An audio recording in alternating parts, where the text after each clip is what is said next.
Kayo ang dahilan kung bakit di ako sumuko sa mga bagay na kung ba't ang luha ko'y tumulo. Ito ang mensahe ko upang aking ipahatid sa mga tropa, kaibigan, kapangkat at kapatid. Pasasalamat kong kay tagal ko nang gustong sabihin. Ang puso ko ang gumawa nitong aking awitin. Para sa inyong lahat, ito ang tanging paraan. Sa mga taong para sa akin ay palaging nandyan. Hambog.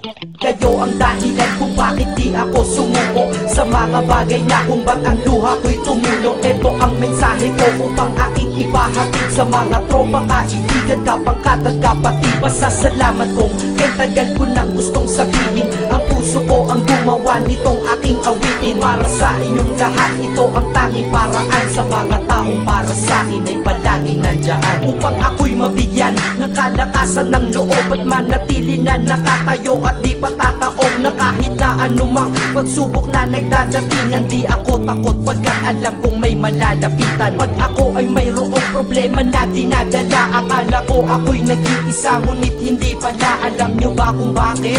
Kasi andyan sila, handa na iabot ang tulong nagmula sa kanila. Walang reklamo at walang hinihingi na kapalit. Kaya di lang kaibigan turing ko kundi sang malapit na kapatid. Sila'y kinikilala kong ikalawa na pamilya. Wag ko daw isiping mag-isa ka pa. Dahil sila'y aking sandalan, di ako pinabayaan. Damahin ko kalungkutan, di nila pinapayagan. Kung wala kayong lahat kaibigan ko, marahil wala na rin ako. Ngunit nandito pa ako dahil kayo ang dahilan kung bakit di ako sumuko sa mga bagay na kung ba't ang luha ko'y tumulo. Ito ang mensahe ko upang aking ipahatid sa mga tropa, kaibigan, kapangkat at kapatid. Pasasalamat kong kay tagal ko nang gustong sabihin. Ang puso ko ang gumawa nitong aking awitin. Para sa inyong lahat, ito ang tanging paraan. Sa mga taong para sa akin ay palaging nandyan. At di kayo nawawala at di ako tinalikuran. Yan ang dahilan kung bakit hindi ko kinalimutan ang aking pinagmulan. Pakikisama nangunguna. Pag nakita ka ng tropa sasabihin, shot ka muna. Pag nabadrip sa pamilya, lalabas ka lang ng bahay. Lakad lang ng konti, andyan sila at merong tagay na inyong pagsasaluhan at inyong pinapaikot. Simpleng tulong yan nilang unti-unting pinapalimot. Ang problema mong pasan-pasan sa mga pangyayari sa tahanan o sa pera o kahit pa sa babae. Kahit sa gulo o away, tila pa mga sundalo. Di pwedeng maiwan ang isa, manalo o matalo. Ganyan ang kaibigan ko, mas kilala bilang barkada. Kung ako'y mamamatay na bukas, ako'y handa na. At kung may ikalawang mundo o buhay para sa akin,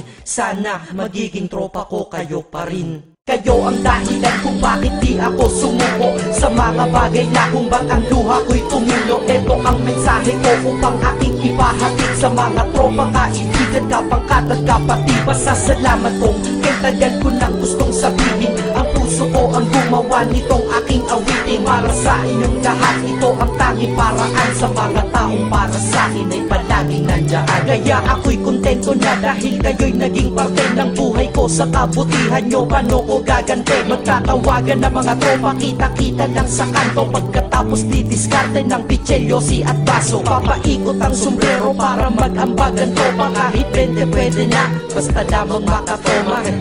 Ganito kami, at least magkakaramay. Kaya wag kang magtaka kung ba't masasaya ang tambay. Dahil tambay ay binubuo ng samahan na tunay. May kaibigang adik, mabait, iba ay merong sungay. Oo, iba-iba ang aming mga katauhan, pero iisa ang grupo pag sa trip at kagaguhan. Pag ika'y nalulungkot, kanino ka ba lumalapit? Pag nais mong bumitaw, kanino ka ba kumakapit? At kanino ka lumapit sa oras ng kagipitan? San pa ba? Diba sa kaibigan? Kayo ang dahilan kung bakit di ako sumuko sa mga bagay na kung ba't ang luha ko'y tumulo. Ito ang mensahe ko upang aking ipahatid sa mga tropa, kaibigan, kapangkat at kapatid.